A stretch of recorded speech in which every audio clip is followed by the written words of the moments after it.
Good morning. Welcome to Trainwreck Marriage. I'm Dave Touchton. And I'm Susan Touchton.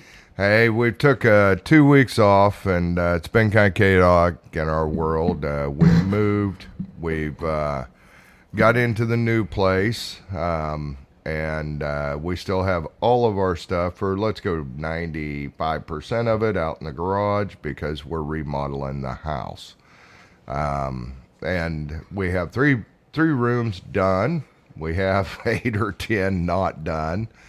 But it's a work in progress, and it kind of reminds me of just who we are in Christ. Because it is a work in progress, and I think of when you surrender your life to God, He wants every room of the house. And some are completely under construction, some are completely destroyed, and some are full of crap. Kind of like our garage that we really don't want everybody to see. That's why we don't leave the garage doors open all day long. But it really is, there's a lot of parallels with where we're at in this house move, and also where our lives are at. And I think everybody's life is similar. And if you don't believe me, dig around in your life a little bit. You'll probably find those places under construction. Some are done more than others. Some rooms are good. We moved into 2 of them, no problem. But I think it's a real reflection of who we are in Christ, and how our life is a work in progress, not a destination. Well, and I think, yes, we're in 2 rooms, but those 2 rooms are holding, we don't have a dresser in there yet. And so the clothes are on the floor, and just kind of chaos is the word that's come into mind this morning. Not in the sense necessarily of, scatterbrain kind of thing, just a lot of things out of place, a lot of dysfunction. And it is very comparable to your Christian walk, as far as there's some things that you have, in a good place. And then there's others that's just chaotic and messy. And, during this move and this construction, ideally, we would be able to take off a month or so and get everything done on the house, but we don't have that luxury. And so we, still have to get up and go to work, and still have to try to do life as well as live in a construction zone and chaos. And so it's a great reflection on our walk, because there's a lot of times that God has everything's at a peace and a calm, but there's still turmoil and stuff going on kind of in the background. It's just, I guess, what you choose to focus on. Even though we're living in a construction zone and we're living in chaos, we still go through our days. We still make our commitments. We still do what we need to do. And, I think that's just a good example of our walk with Christ. Even though things may not be going our way and things may be a little obscure, our walk continues to be one of just, we still have a relationship with Him. We still get in His Word, because ultimately His relationship, or our relationship with Him, needs to come first, because He makes the chaos seem not so big. Well, and I think, we've got our master bedroom tore apart. I mean, big time tore apart. When I think of what causes stress, because, soon as we put a door on there, we'll be able to shut the door and not pay attention to it and kind of ignore it, for lack of a better word, knowing it's still there. But what causes stress in a marriage? Because, just because we put a door on there, Susan's going to paint it all white, it'll match everything else. When you walk down the hallway, it looks like it's just another room. But we know what's behind it. So we were having a conversation this weekend of what's causing things to happen, and I think this is just in general good of realizing that other things of affect your day to day. And sometimes that room with a closed door that's in complete disarray is a spot you don't want to get near because whether it's depressing, whether it upsets you, whether it's, identifying the real root of the issue that's inside of you. And it doesn't matter if you're angry, doesn't matter if you're sinning, it doesn't matter what it is, honestly. But what is the core of the issue? Because what I've found is, we treat a lot of the symptoms of, well, they're doing this. I think of, some of the addicts I've talked to that whether it's drug or alcohol or no matter what it was, they were trying to escape from reality, which means their house was disorganized. And so to numb themselves of that room that's in there that they didn't want anyone to know, and they really can't deal with that room. And so they cover it up with drugs or alcohol or gaming or watching TV or, there's a whole list. Overeating. But like we were talking this weekend, how do you get to the source of the problem and give that to God? Surrender the actual issue, which in our house is currently the master bedrooms in the worst disarray with sheetrock off the walls removed, all kinds of things. But that causes stress and causes the way we react. So what is that root cause for you? And some of them they're not going to be real obvious because, the surface issue that is going on tends to take our focus of this is happening and I'm upset or I'm whatever about this one issue. But the more you drill down, that's usually just the equal sign and here's the result. What's the core? And right now, our master bedroom's a good example. Granted, the rest of the house is not great, but it's not near as bad as the master. Well, and thinking about some of the conversation we had this weekend, we got to spend 8 hours in the car together coming back from Texas. But, the things that we tell ourselves, and seeing yourself the way that God sees you.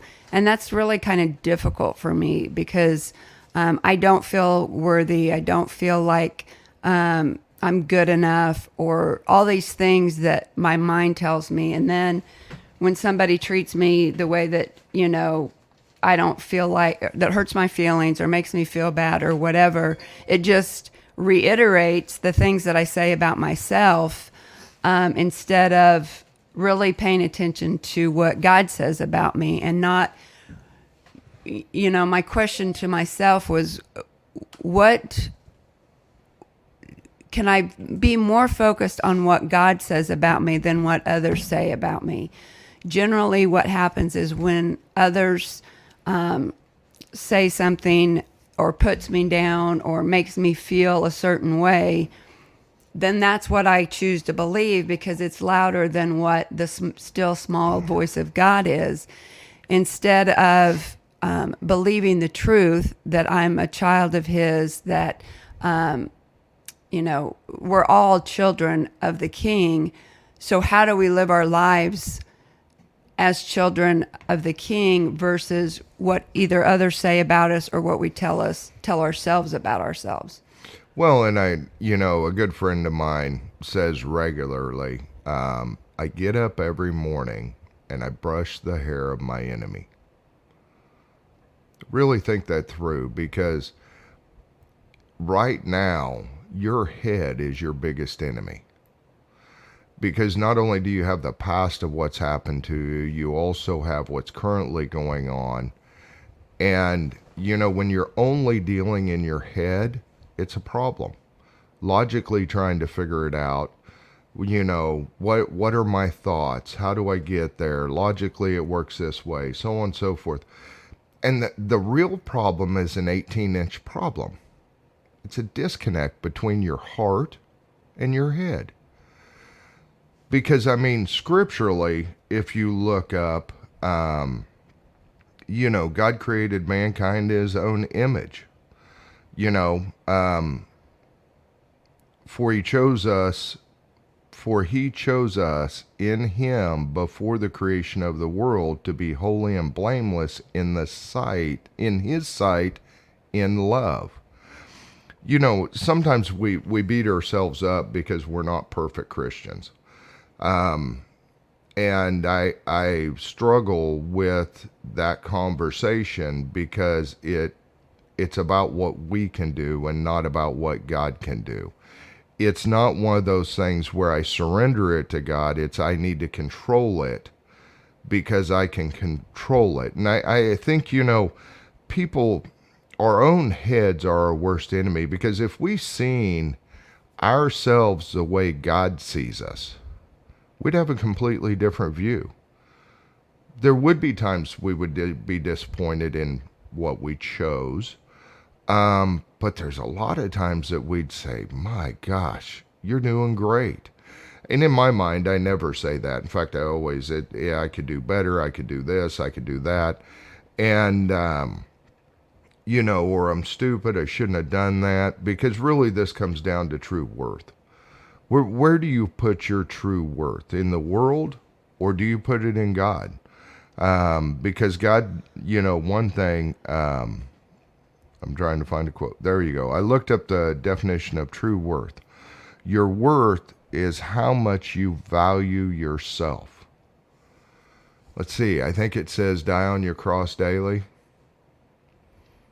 Become dead to yourself. And you know, that's one of the issues I get into is a lot of the conversation of sin, and they're doing this and they're doing that and they need to stop. I don't find biblically where God says clean up your crap and then come to me. Stop all your sinning and then come to me, because if we could stop it, then why would we need God?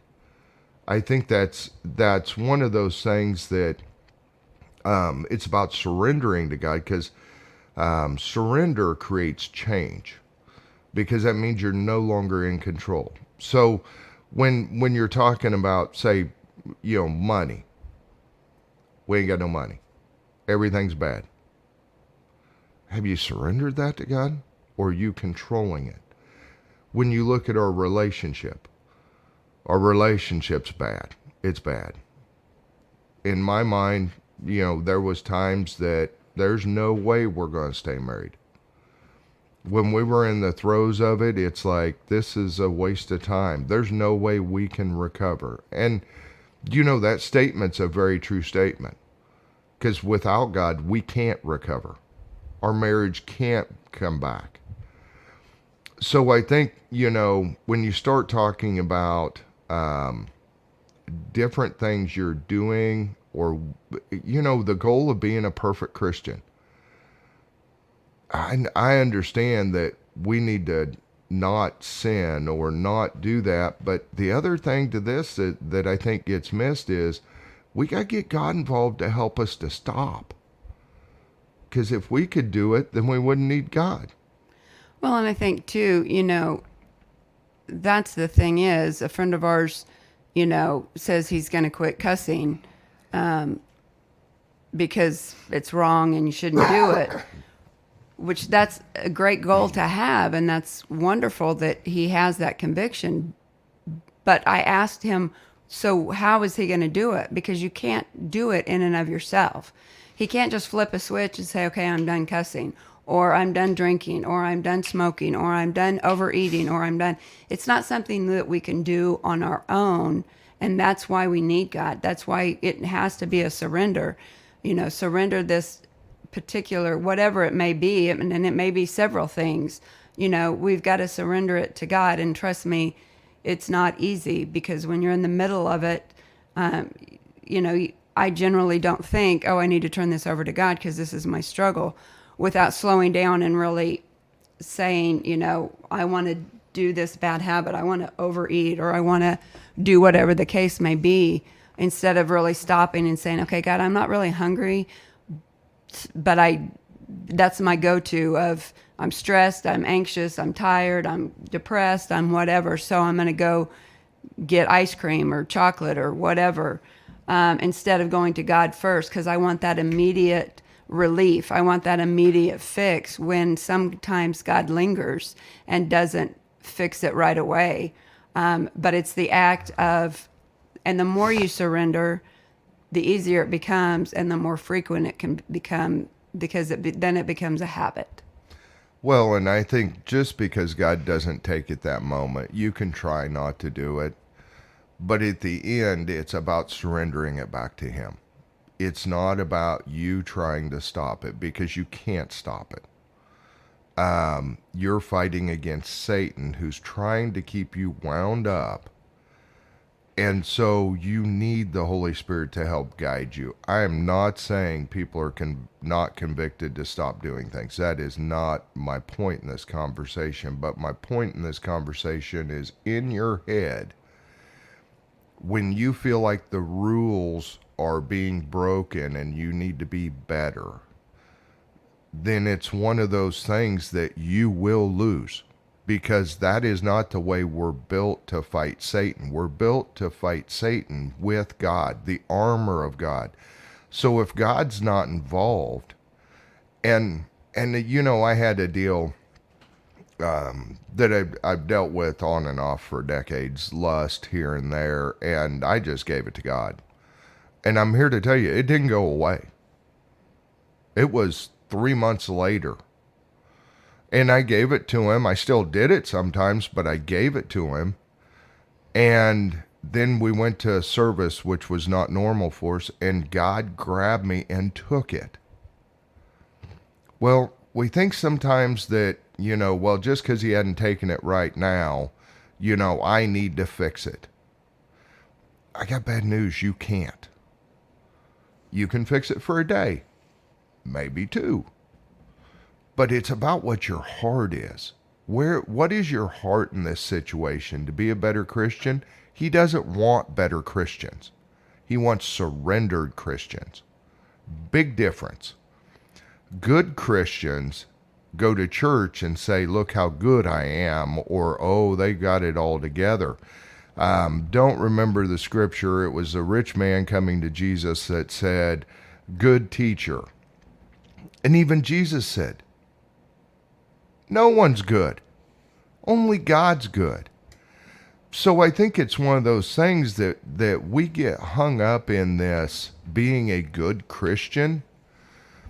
I can tell you without a shadow of a doubt, and I am not great at it, but if we can figure out how to stay surrendered, and when the problems happen, and I don't care if you have control issues, I don't care if you're worried all the time, I don't care if you're negative all the time, I don't care if you drink all the time, I don't care what it is. At the end of the day, if you're not surrendering it to God, then you've lost. Now you're just fighting in your head. So I think it's one of those things that, again, it's an 18-inch problem. It's a problem between your heart and your head. We're a whole lot more hard on ourselves, probably, than God ever has been. And that's part of Satan's trick, to keep us wound up and focused on us and how bad it is and how this or that or whatever the situation. I just, it's one of those things that when you really start focusing on most of our problems that we have as a couple, as individuals, as a family, most of them, if not all of them, are because we're not involving God in the conversation. We're not surrendering that situation to Him. We're wanting to control it because we know a better way or a better outcome, or surely God would not give me more than I can handle. Don't know that you'll find that biblically, but good luck, because when He gives you more than you can handle and you're stressed out, overloaded, you're out of control, you don't know what to do, what do? You go running back to him.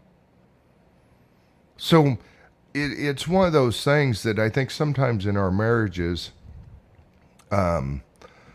we get frustrated with more our house individually not being right, and it comes out on our spouse because we're upset by the way we are, not really by the way they are. Yeah, we'd like them perfect, which Susan's lucky because I'm almost perfect. As she gives me that smile of, you're an idiot. But I mean, seriously, it's one of those things. I think surrendering to God and letting God guide you on this stuff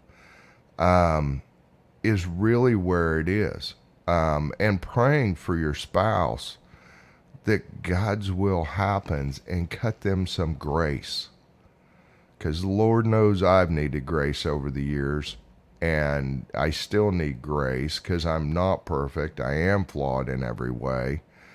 But God's working on me and changing me.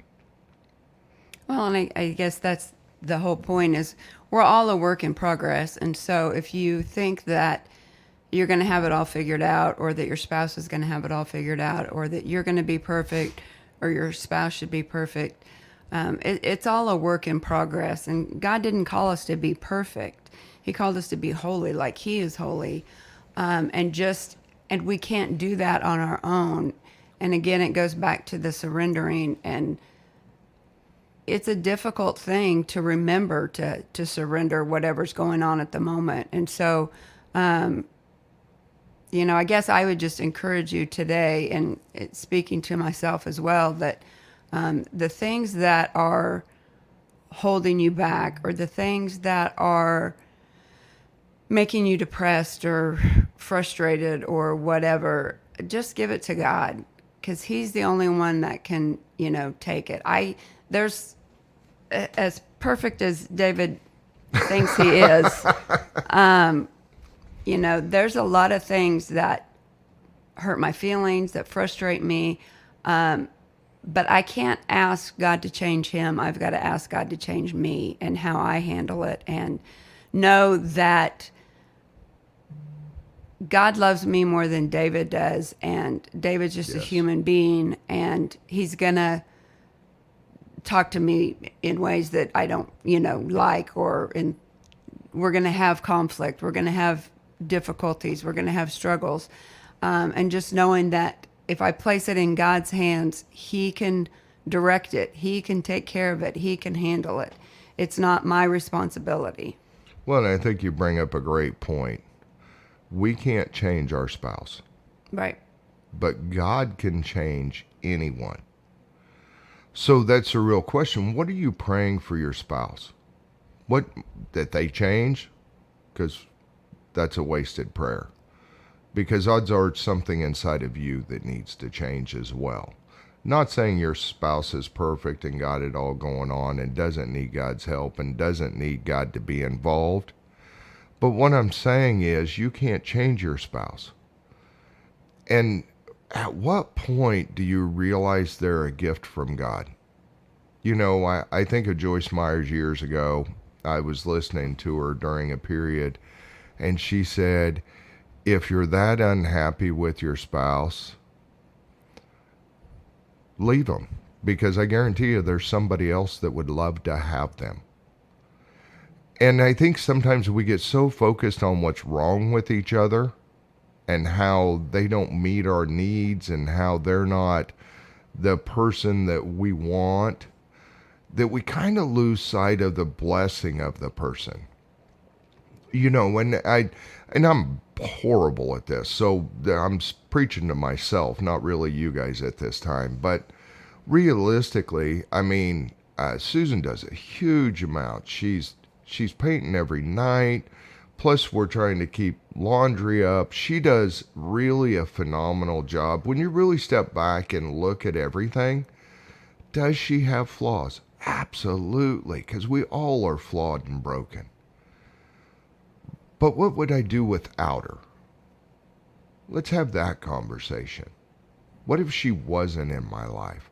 You know, sometimes it's so easy. We have a kid we work with that no matter how good it gets, there's always problems. It's never enough. And I think we do that in our marriages sometimes. They're better than they were, but they're not as good as dot dot dot. Whether it's someone on Facebook with a perfect world or someone, it doesn't really matter. I mean, I think sometimes we don't realize how far God's taken us at the time, and because it's just common, it happens every day. So we assume that this is the new normal, so how do we make it better, or we expect it to get better? And I think that's where we kind of get into a struggle in our mind, and we're not looking at them from our heart perspective of what God's really given us and how blessed we truly are. I mean, we've been married we're 27 and a half years. We're coming up on 28 years of marriage. How many people in this world can say that at our age? I was talking to a guy he's on his fourth marriage or fifth marriage, or just divorced his fourth one. And you know, when you really look at it, what a blessing to be together this long. Hadn't always been easy. Sometimes have been horrible on both sides. But what has God got planned for us? And so I really, it's one of those things to where I think we can get so focused on how much better we'd like our spouse to be and lose sight of how far God's brought them and how much better they truly are. And I can see it from both sides in our relationship, because it's one of those things that God has really blessed us greatly. When you really just step back, sometimes you run through the trees so fast and you're hitting a couple of them, but you can't see the forest you're running in and how big and how blessed you truly are. Well, and I'm reading a book called Sacred Marriage, and he points out that, you know, the easy thing to do is to give up on your marriage and to get out and get divorced, whatever. But what happens is you don't know the end story. You don't know what God has planned. You don't know what he's using, whether you're going through trials or difficulties or whatever. You don't know what that's leading up to, because we can't see the end picture, but he does. And so by ending that, God already knows that that's going to be the outcome, and like he knows everything, but you're messing with a plan that he's already got set in place. And you don't know, you know, again, what the end picture is. And I think that we sometimes get caught up in wanting to control our own. It's got to be better if we get divorced, or it's not. There's the same problems that you have in this marriage, you're going to take into the next marriage, because it's not all one spouse or the other. You've got to own your part. And, you know, I had a sister that was married several times, and at some point in time, you have to look at, okay, what's the common denominator here? Maybe there's some changes that you need to make in order to make a successful marriage. Well, and I think anytime you get mad in a marriage, anytime something makes you mad that your spouse done, I think the real question is to ask God to show you why you're mad. Because it's something inside of you as well.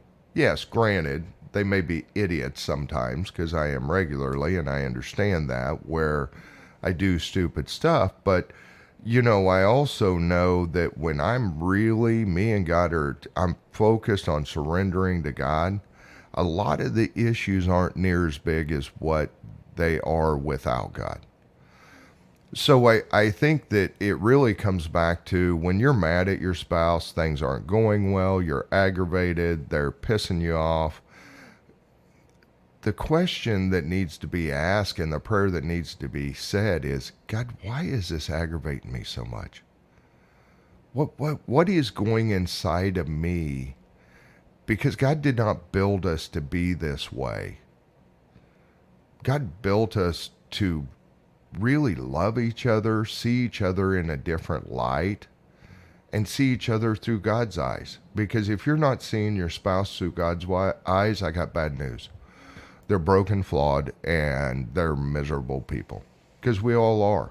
Some days we're better off at covering it up than we have been. Other days we're horrible at it. It just, that's the thing is, I guess I want to bring it back to, as we wrap this up, what makes you angry about your spouse? And what is God trying to show you about who you are? Not necessarily who they are. Because we assume that if we're mad, it's their fault. And sometimes it is. But sometimes it's us. And I think we've got to be cautious and give each other grace when we are mad, and really analyze and take it to God and say, God, show me if something in me needs to change. If it's me that's not seeing through the right lens. Because honestly, that's the only person we can change is ourselves. And God's the only person that can change your spouse. So we're out of time as usual. Just went fast. It's been great. We'd appreciate if you'd share this and let other people know that this is out here, because the thing is, we know God's having us do this for a reason, and it's just not to kill 30 minutes once a week. So, hey, we love you all. We hope you have a great week.